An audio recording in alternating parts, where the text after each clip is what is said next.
Good morning, traders. Chris Buss here with Traders Profit Compass with your morning look at markets for Wednesday, March 3rd. Okay, it's 6:15 as I'm starting the video, and with a quick glance at the futures, we've got large cap ES futures up 0.5%, NASDAQ up 0.6%, and small cap futures up 1%. So before we dive into the charts, let's just kind of recap where we've been.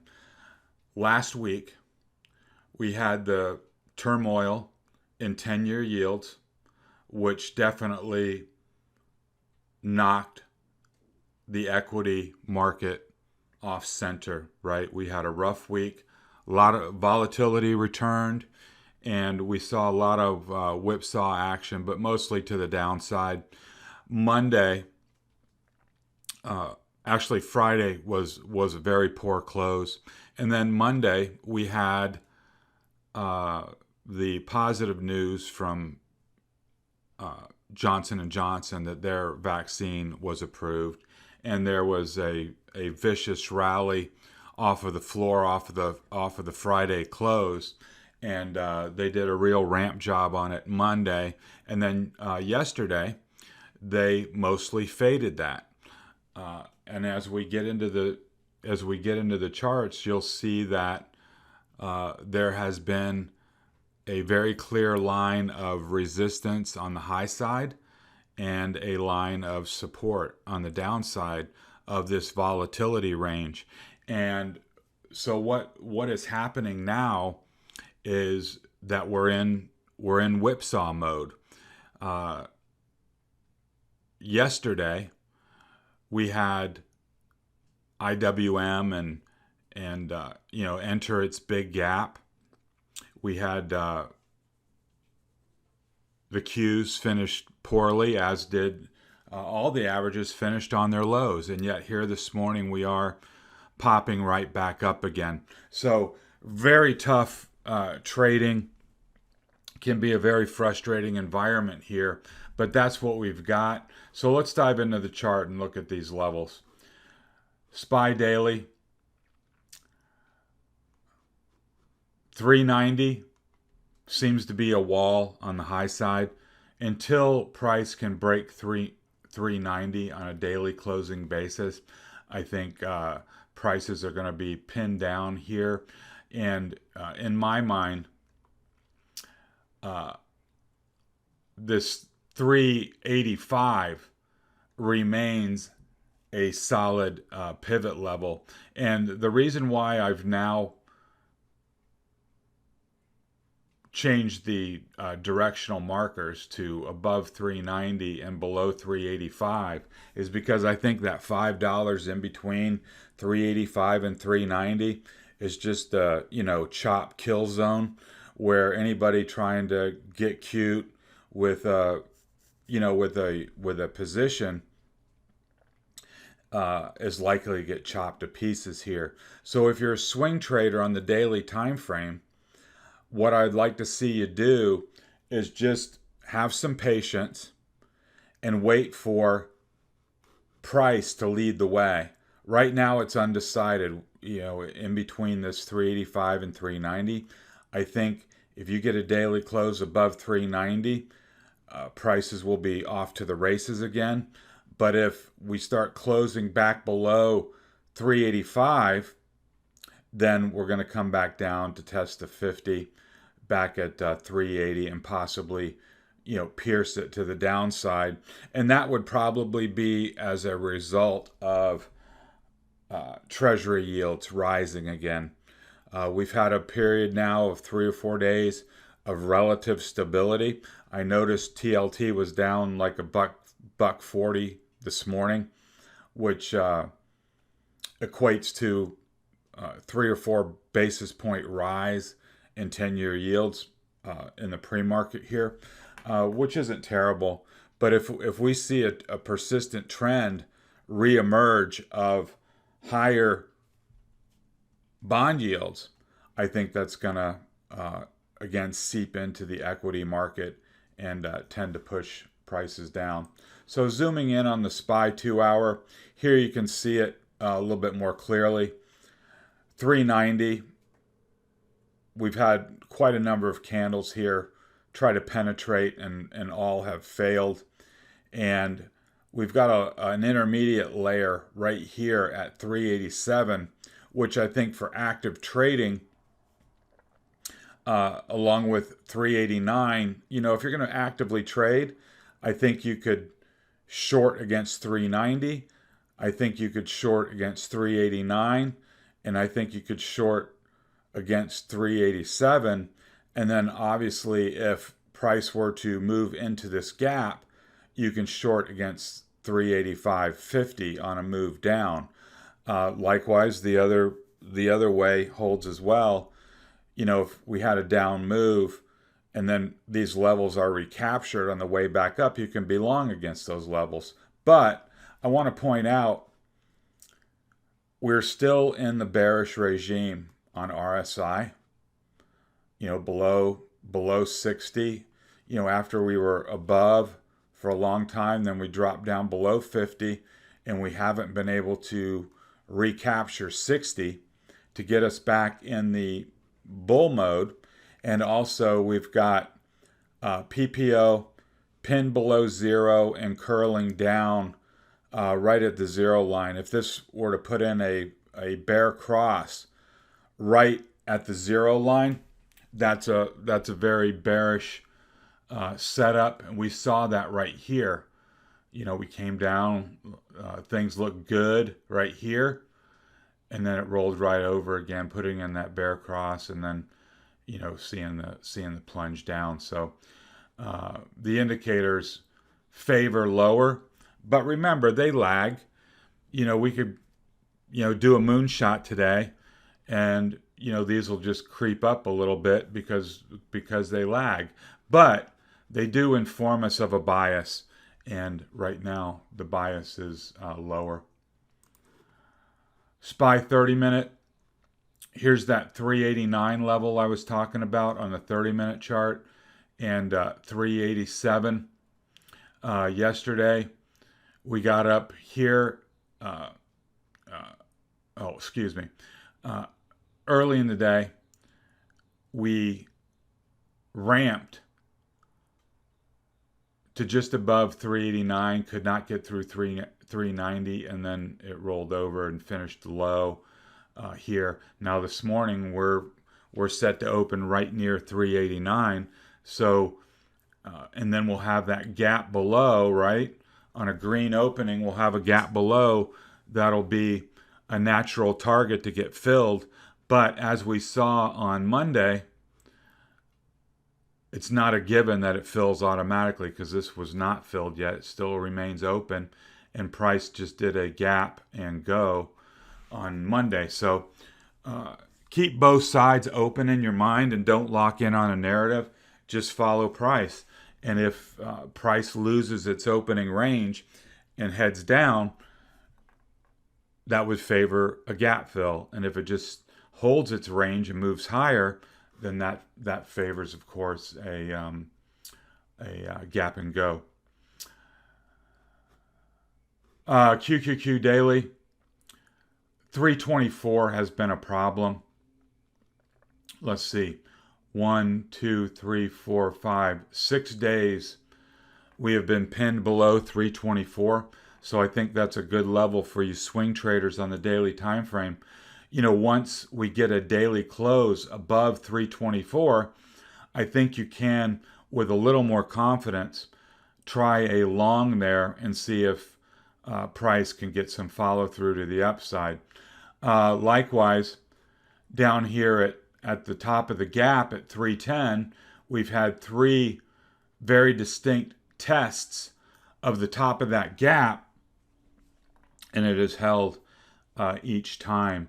So, today I would just look at the ranges of yesterday's price movement, 324 to the high side and 318 to the low side on the top of this gap here, and use that as gauges. And we'll see that a little bit better here on the 2-hour chart. Here's your cap at 324, and here's your gap at 318 down to 314. So, if you're nimble on shorter time frames and you're actively trading this, I mean, that's a hell of a intraday range. That's $6, from here to here, and you can make some good money on active swing trading during the day if that's your thing. You can be long against 318 and short against 324, and kind of see what happens, right? Here, yesterday, we had identified this 324, and price never went above it. And for those of you that got short, never had a reason to get out of the trade. You had a move down, then you had a kickback rally or a retracement back up to 322, and we had actually had that level already marked, but then it rolled right back over again. And even if you did not get this move, if you were watching it, if you had that retracement and you had that level marked, you saw 1, 2, 3 candles reach up to 322 and get rejected. That's a nice clue that you can be short against that level. And if you're wrong, you get a paper cut. But if you're right, you got a $4 move into the close. And, over the course of only 2 hours, from 2 o'clock to 4 o'clock, you got a $4 move. And that's a nice trade. Now, I was short. I did not get the move right out of the top, but I took a short position in here. But my mistake was I held it overnight. And so now, with prices back up 0.6%, and who knows where it can go, after the open, that's going to eat into my paper gains because I didn't close it out. So what I'm going to do going forward is just play it as a day trade and not try to get too cute overnight, because the overnight session has been so unpredictable that you end up giving a lot back, or worse, going negative if this thing rockets up in the pre-market, and we open back up here by 324. That'll really hurt this morning. So, I would advise, when we're in this chop zone, to close out your positions at the end of the day and play it safe. IWM 227.50, that has capped the last 10 days of price action. 1, 2, 3, 4, 5, 6, 7, 8, 9, 10. 10 days below 227.50. And, so we're in this range here, this $10 range between 227.50 and 217.50. Until you get a break either way, I think that's going to be a wide range chop, as it has been the last 10 days. So, more of the same. And so yesterday, we got the rejection at 226, and that was a line that we had. And then it moved into this big gap. And so, like the cues, in my mind, I was saying, okay, good way into the gap. Kind of like, a done deal, if you will. That's going to go ahead and fill. We're on the downhill cycle. All things are good. I want to be short, thinking about a move down here to 218. And so now this morning they reversed it, and they're back up here in the 224 range. And that's unusual behavior. Once you get into a big gap like this, it usually would fill. So again, Right idea, wrong execution. Yes, be short when you enter the gap, but you know, in this choppy environment, you risk losing those gains because of the overnight action. So right here, the levels are pretty clear. If price comes back down into this gap again at 223, get short again, see how far it fills, but at least take some of your position off and book those gains, or risk an overnight whipsaw. Facebook, bad day, off 2%. Back down here, these levels have been working really well. Use 260 as your pivot this morning. You can be, short-term bullish above and short-term bearish below 260. Maybe get a move down here if things get soft to come back to this 254 and backtest these lows. But yeah, 260 is a clear pivot. Apple, another weak day after this big move. Back below this pivot at 127, 126.50, right in that area. But up this morning, back up right into this pivot area. So I think, if you're actively trading Apple, I think that's a good pivot to use. 127 or so, and above that level you can be long, and below that level you can look for lower prices. Tesla's in a clear downtrend. Yesterday we talked about this downtrend line being resistance and where you'd want to get long on a breakout. Never happened. It got rejected instead, and we talked about we wouldn't want to see price break 700, which it did, and so it came right back down to the top of this gap here at the close. So I have not looked pre-market, but I'm assuming if everything's up, that it's probably up a little bit.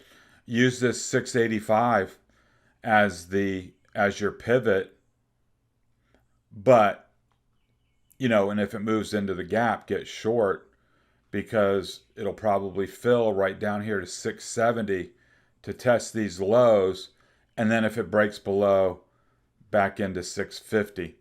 Now, if you're not in and you're just watching, and you're looking for something more sustainable, a longer swing trade type position, key off the downtrend line. If this can pop at any point, if and when this pops, you should be able to get an impulsive move higher once this downtrend line breaks, and get a move up to 735 and potentially all the way up to 770.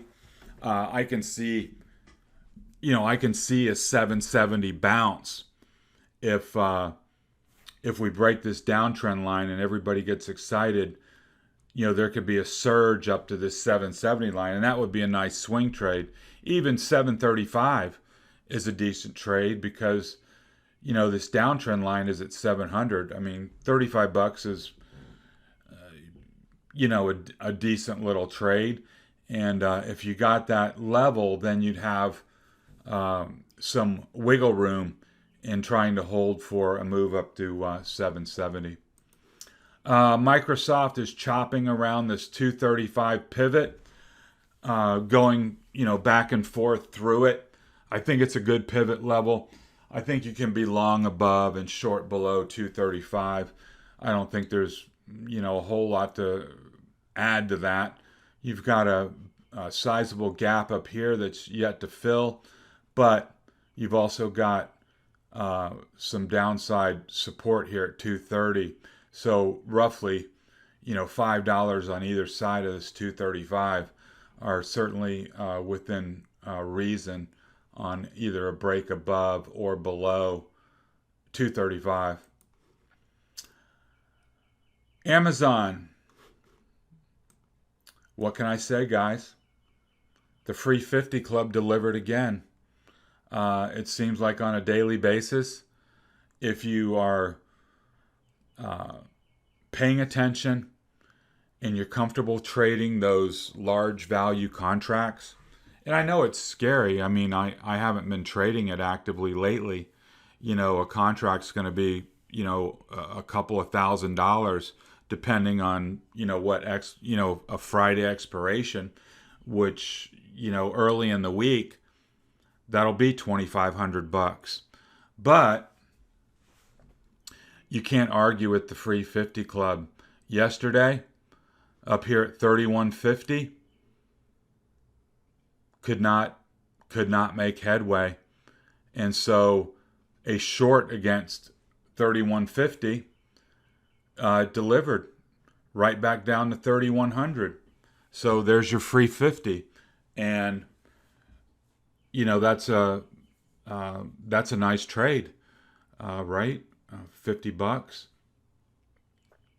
Not going to make you rich, but it's a good cash flow trade. And if you're comfortable, trading those size contracts, it's certainly a strategy that's been working. These ranges and levels have been remarkable. They've been pure gold, to be honest with you. So trust them. So like today, we pivot around 3,100. If things get soft, you're going to get a move below. You'll come back down to this 3060, 3050 area, right? And if things, firm up and the market wants to go, it's going to go right back up to 3150. At least that's the odds, and I think the odds are in your favor when you have a, break above or below a well-defined pivot area. And that's a lot different than if, say, price closed the day at 3125, then you're no man's land, right? So there's not a trade to make when you're sitting here in the middle. But when you find price at these well-defined $50 pivot levels, then you got something solid to shoot against. And that's a much higher probability trade. Google didn't do anything yesterday. It was, 0.25%. So really, I think right here, that 2075 level, the midpoint of this consolidation range, is your pivot. And then Netflix keeps having a problem at 554. If you were not an active trader and not interested in living in the chop zone, alarm that 554. And if you get, when you have that alarm go off at 554, take it long, because after all these rejections, to see a breakout above, I think that would be technically significant, and that would be a good place, to set your long against 554 with a stop just below, and look for a move up to 570. I think that would be a really nice level to alarm. And if you wanted to alarm the low side, right here at 535 would be a level to alarm, because if that breaks, then you're down to 525. And if the whole market is rolling over, you may come down here to test this gap at 515. So for my money, if you don't want to actively trade it during the day, 554 and 535 as your swing trading pivots for people on the daily time frame. I think those would be good levels. So let's do a quick recap. Manic markets. We're in the chop zone. Don't get yourself all levered up to be long or short, because it's proven to be a difficult trade over the last week, as all the major indices are trapped within ranges. I still continue to believe that IWM will outperform the other two over the longer term, But short term, there's that $5 gap below that that needs to get filled, and I certainly want to be short when price enters that gap, because then odds favor a fill, even though yesterday that did not pan out.